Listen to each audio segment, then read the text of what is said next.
What's up guys, it's me Jeremy. The patch 6.7 notes are out, and with every new patch bringing us a bunch of buffs and nerfs to different aspects of the game, there's a whole bunch of hidden or indirect buffs as a result. As well, I've partnered up with ProGuides.com for the editing on this video. They recently released a new service that allows you to ask questions to higher ranked players and get a reply within just 3 minutes. And they also have a free trial that gets you full access, so you don't have to hear from me, you can decide for yourself if you like it or not.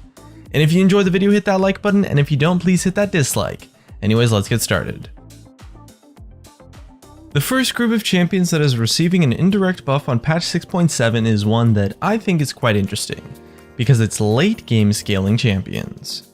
In patch 6.7, the death timers from the 30 to 55 minute mark are going down, and because of that, the games will be a little bit harder to close out.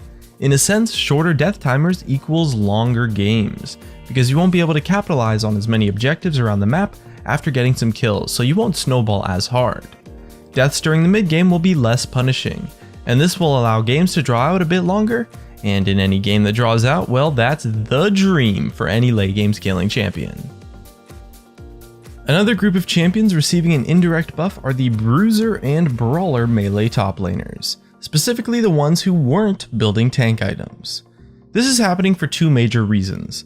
First off, we have the nerf to Warlord's Bloodlust. This is kind of a weird change since it was only really a nerf to ranged champions, and it's a bad keystone mastery for AD carries down at the bot lane. Well, this nerf is targeting the ranged top lane bullies, most notably Graves.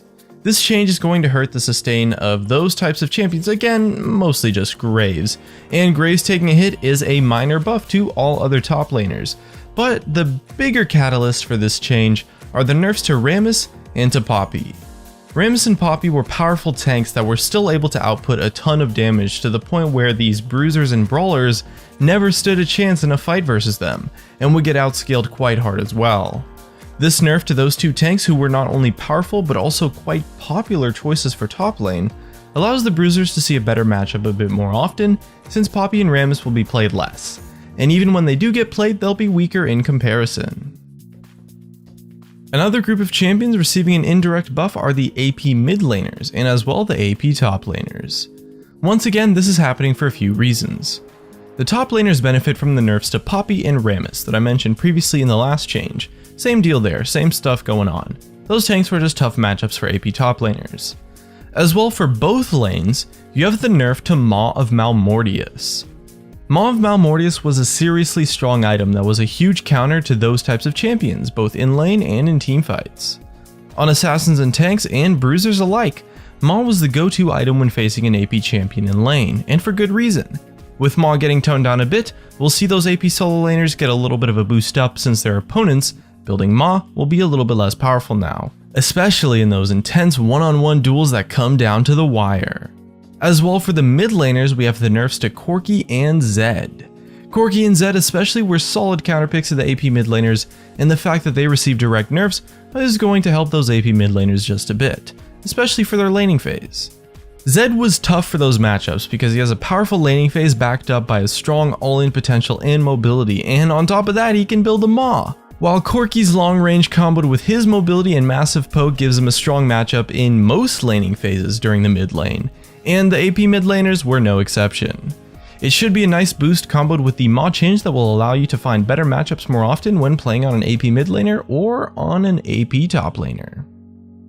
Another group of champions receiving an indirect buff on this patch are poke support champions, especially the lane bully ones like Karma and Lulu.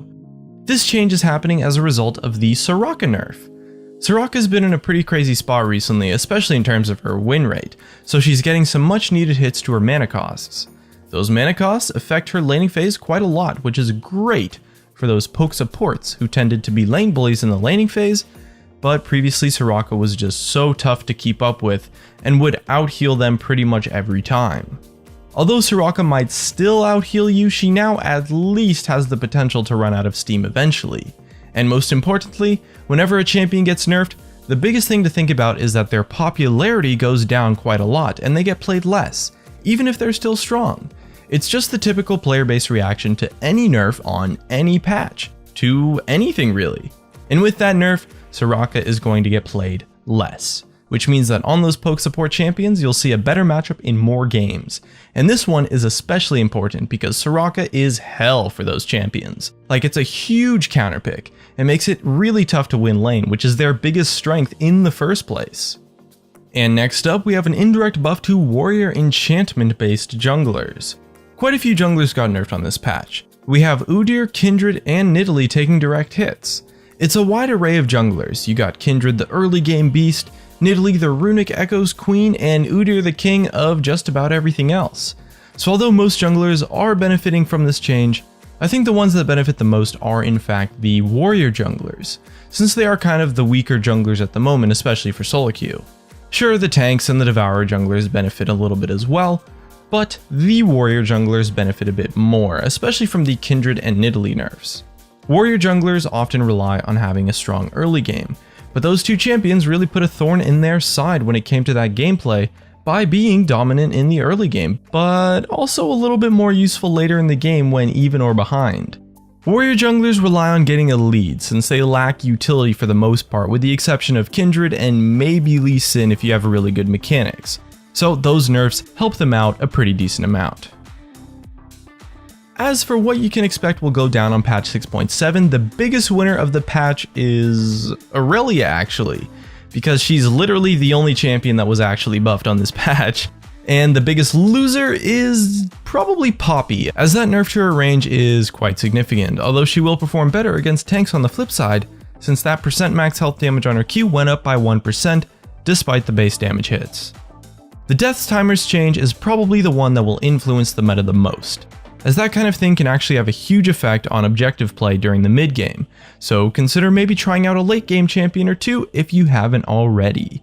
And as well, the rotating game mode queue will be active on this patch this week, starting with Ascension, so definitely give it a go, as it's received a lot of changes and improvements from a couple years back when it was first released. If you want to see the full patch notes, I'll link them in the description, but either way, that's just about it. If you enjoyed the video, subscribe if you want. Thanks for watching, and I'll see you guys next time.